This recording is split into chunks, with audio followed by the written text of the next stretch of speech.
Hi everyone, welcome back to DGMZ diwan-e-ghalib-meri-zubaani. To all our returning viewers, we are delighted you could join us again. And for the new viewers, we are happy that you discovered the podcast and decided to tune in for the first time. Now, today's episode is part of the DGMZ Miniseries that we are currently running. This miniseries is dedicated to the immortal love story of Layla and Majnun. Inspiration for this series comes from the fact that Ghalib, across his ghazals in the diwan, quotes Layla-e-Majnun many times under different contexts, and that's where the inspiration to do a full-fledged mini-series where we can get into this story in full detail. To aid that, we are narrating the story from a book, and today we are going to pick up from chapter 52. But before I get into the narration, DGMZ would like to take this opportunity to acknowledge and appreciate Suluk Press Publishing House for allowing us to narrate this story from their publication titled The Story of Layla and Majnun by Nizami. Translated from the Persian and edited by Rudolph Gelpke. English version in collaboration with E. Matin and G. Hill. Final chapter translated from the Persian by Pirzia Inayat Khan and Omid Safi. The description of this episode will have a link to this book for viewers who want to own a copy. In addition, we will also post links of the DGMZ Ghazal episodes where Ghalib mentions Layla and Majnun. So, let's get on with the narration for today.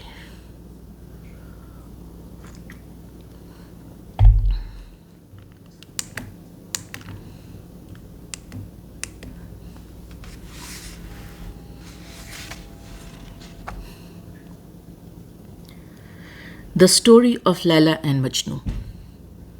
Chapter 52. Majnun covered the last pages of his book of life with the black darkness of his mourning.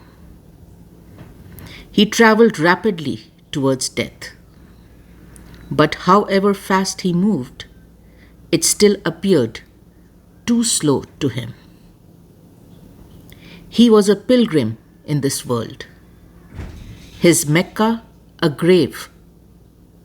His inn, the loneliness of desert and rock. The harvest of his days on earth was burnt, and the millstones of heaven were grinding him to dust. There came a day when he felt a great weakness. Once more, he dragged his body to Layla's tomb. When he arrived, evening had fallen, darkening the ocean of the sky. Soon Majnun's boat was to weigh anchor for his journey into the night. He resembled an ant exhausted unto death, twitching for the last time. A serpent writhing in its death throes. Weeping, he recited some verses. Then his eyes closed. He lifted his face, raised his hands towards the sky, and prayed. Maker of all things created, I implore thee in the name of everything which thou hast chosen. Relieve me of this burden. Let me go where my love dwells. Free me from this cruel existence, and in the other world, cure me of my torment here. With these words, Majnun lay down his head on the earth and embraced the gravestone with both arms. pressing his body against it with all the force he could muster. His lips moved once more. Then, with the words, "You, my love," the soul left his body.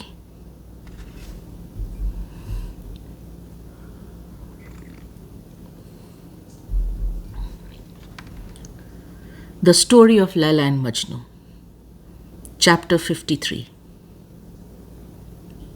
Majnun remained as lonely in death as he had been in life. Having found his rest, he was safe from wagging tongues. For a long time, no one knew. No curiosity disturbed his slumber. Some say that he remained lying on the grave of his love, where he had died, for a month or two. I have also heard that the time was even longer, that as much as a year passed. People thought him still alive. Whenever they came to watch from afar, they saw wild animals surrounding the grave. Protected by them, Majnun slept safely like a king in his litter. Even now, they did not leave their master, unwilling to believe that he would never awaken again. Patiently, they waited, and Layla's tomb seemed to have become a home for the roving beasts. Afraid of such guardians, people did not dare to approach. They thought and said to one another, "The stranger is lying on the grave as usual." Thus, the dead man was left alone. Even beasts which feed on carrion did not touch him. What little remained of him fell into dust and returned to earth. In the end, nothing was left but his bones. Then only did the animals abandon their watch. One after the other, they disappeared into the wilderness. When the magic lock had been removed from the hidden treasure, people approached to solve the riddle and found what remained of Majnun.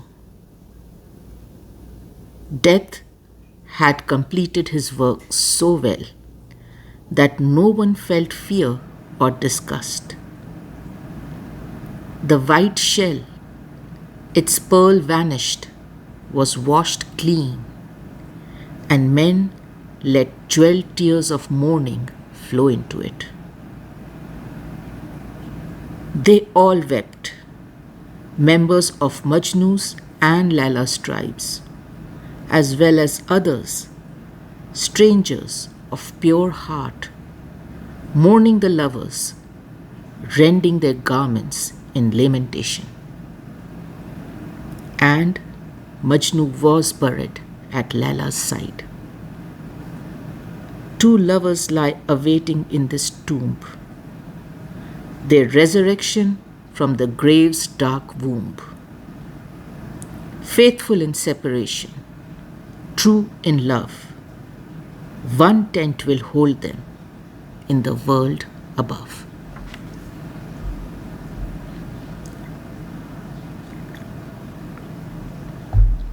The story of Layla and Majnun, Chapter 54. Sweet gallant Zayd never abandoned the grave of our twin fountains of light. Stringing together their candid verses with sensitivity, he exposed Layla and Majnun's affaire de car to the admiration of the world. One day, a query kindled his imagination. How was that pair of unsated souls faring behind the veil? Had they become brick molded in dark earth, or filigree ornamenting the throne of God?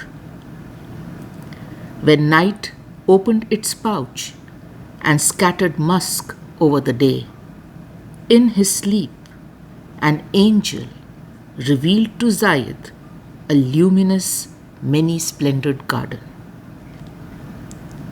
Its scenery was exhilarating, with trees lofty as exalted fortune. There was a miniature garden in the lap of every blossom, a shining lamp in every flower petal, and to the seeing eye, a blue empyrean in every meadow. The garden was greener than an emerald and shone with infinite light. Blooming roses offered up their cups, and drunken nightingales raised a clamour. Minstrels plucked their strings as doves cooed the melody of Zayd. In the shade of a solar rose, a divan draped with heavenly brocade had been set up beside a stream. Two angelic beauties were seated in this place of pleasure, arrayed like the houris of paradise in raiments of light, facing springtide with wine in hand. They were together as in a fairy tale, pressing their lips to their wine cups and then joining in a kiss.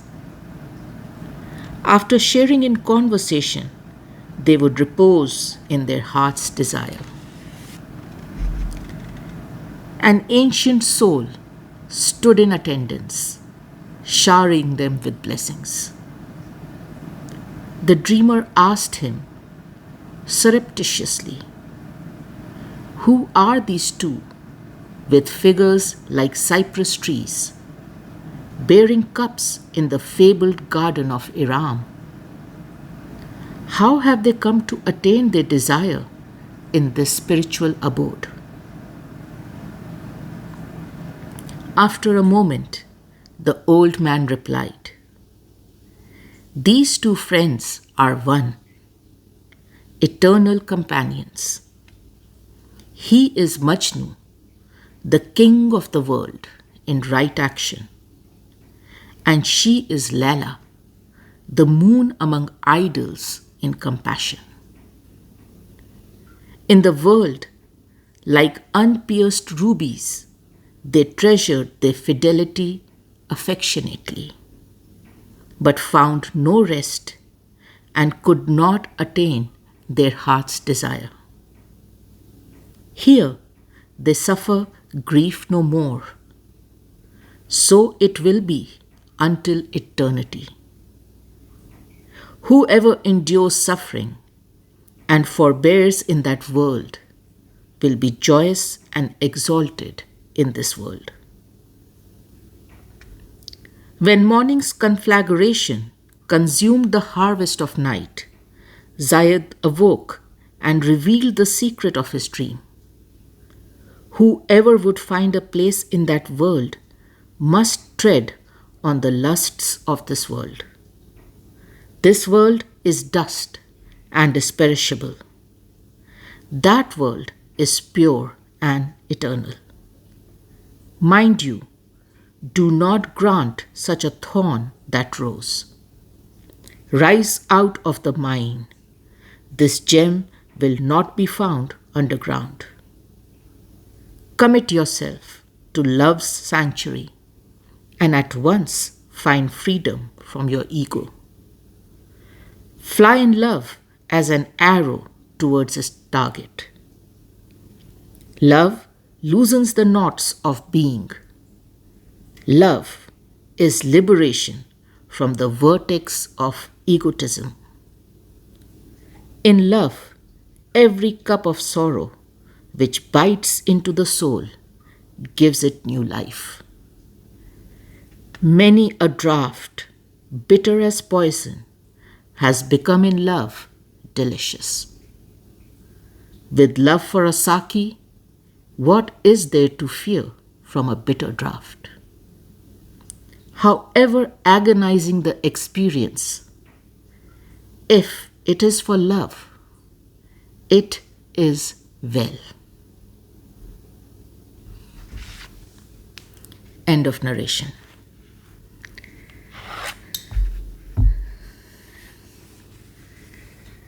And these were the last 3 chapters of this fabulous book, The Story of Layla and Majnun by Nizami.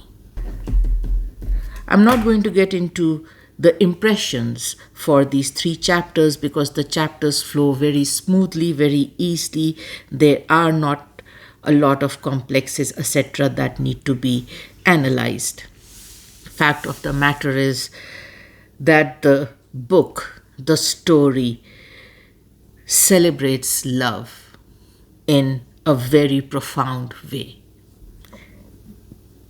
The story gives such great insight into how one should look at love without the rose-colored glasses and take up love as one of the toughest and one of the most rewarding tasks they would ever take up in this lifetime, in their life on this earth.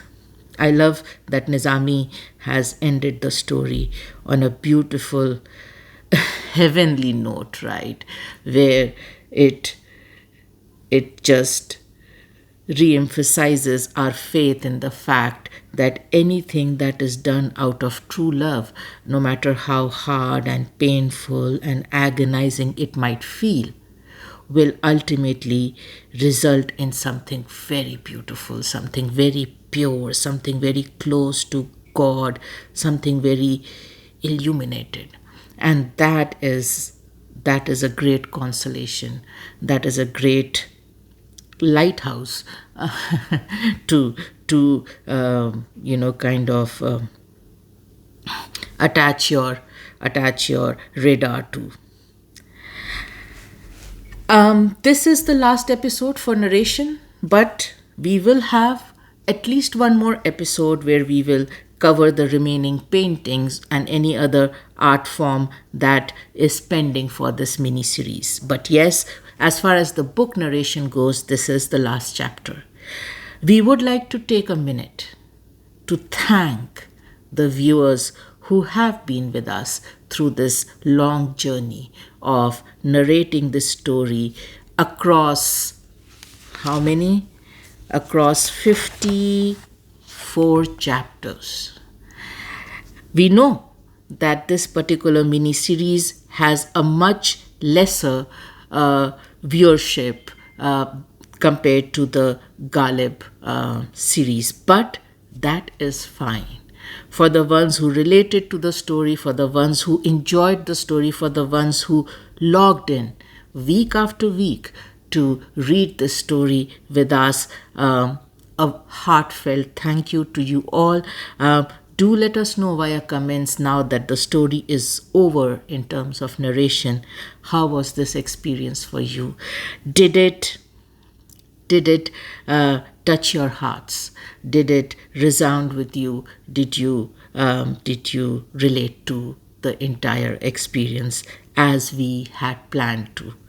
For DGMZ creators, this was a beautiful project, irrespective of the low count of views, etc. It did not deter us or demotivate us in any way.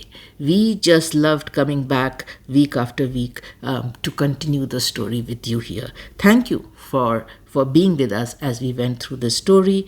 Hopefully the last remaining 1 or 2 episodes will be equally enjoyable, and then we will have this entire mini-series done and completed. We once again thank Suluk Press for allowing us to read this story via their publication. That was very kind of them to give us this permission, because that allowed us to get into the story in great depth.